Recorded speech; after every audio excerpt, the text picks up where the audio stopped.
अस्सलाम वालेकुम।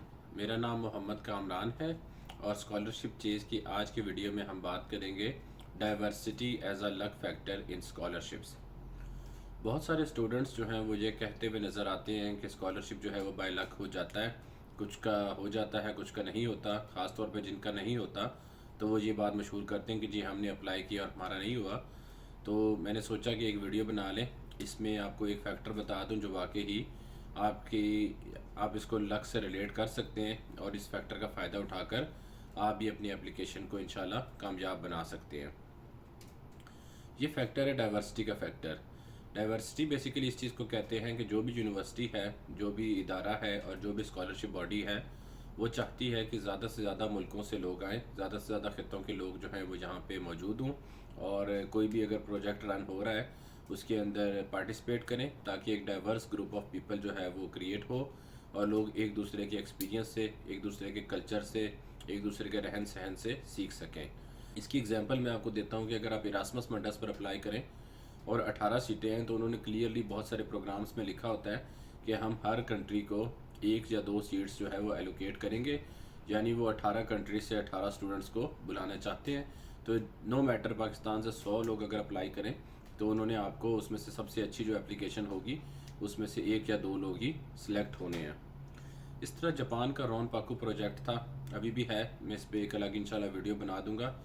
इस पे जब मैंने स्टैट्स निकाल कर देखे तो मुझे अंदाज़ा हुआ कि पिछले 50-70 साल में जब से ये स्टार्ट हुआ है, वो मुझे डेट भूल के 19 समथिंग का है, सिर्फ 3 पाकिस्तानी या उस टाइम 2 पाकिस्तानी जो है मुझे स्टैट में नज़र आए वो ग्रेजुएट हो चुके हैं। तो जब इसको थोड़ा सा ग्रुप्स पर एडवर्टाइज़ किया, इस साल जो है 3 एप्लीकेशंस जो है वो पाकिस्तान से आई और मेरा ओपिनियन अपना भी यही था कि इंशाल्लाह अगर पाकिस्तानी स्टूडेंट्स अप्लाई करते हैं तो क्योंकि पिछले कई साल से पाकिस्तानी स्टूडेंट्स जो हैं वो इसके अंदर इनरोल नहीं हो रहे, तो इस साल जो है पाकिस्तानी स्टूडेंट्स को ज़रूर जो है वो कोटा दिया जाएगा। तो 3 में से एक पाकिस्तानी जो है वो सिलेक्ट हो गया और अगर मेरा अंदाज़ा है कि अगर 50 से 100 पाकिस्तानी अप्लाई करते हैं तो ज़रूर 5 से 6 सीटें जो है वो इकट्ठे ही एलोकेट हो जाती। तो इस वीडियो का आउटकम ये है कि आप ऐसा करें कि ऐसी यूनिवर्सिटीज़ को टारगेट करें, ऐसे दुनिया में स्कॉलरशिप प्रोजेक्ट्स को टारगेट करें जहाँ पे पाकिस्तानी जो है वो ज़्यादा तादाद में नहीं है। इसमें हज़ारों की तादाद में इंस्टीट्यूशन आपको मिल जाएंगे।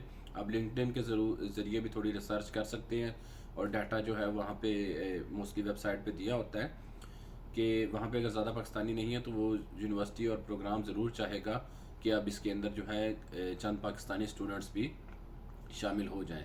तो इस तरह से आप डाइवर्सिटी के फैक्टर को काउंट करके अपनी लक के तौर पर इस्तेमाल कर सकते हैं after completing and submitting your application.